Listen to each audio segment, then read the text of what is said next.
Hi,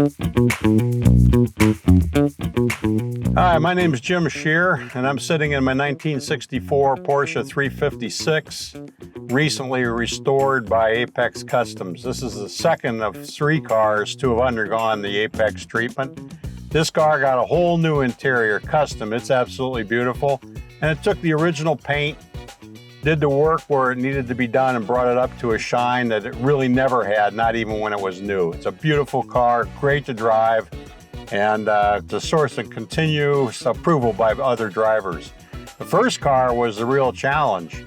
I came across Apex sort of by accident. I brought them a 1964 Austin Healey 3000, which they took to a complete restoration, all the way down, straightened out the panels, did a lot of mechanical work, a lot of fabrication, brought it back to its original paint. It's absolutely fantastic, award winner for sure. And then changing gears, the third car is going to be a 1962 Nash Metropolitan, which I bought on a whim, but is undergoing the same Apex custom treatment.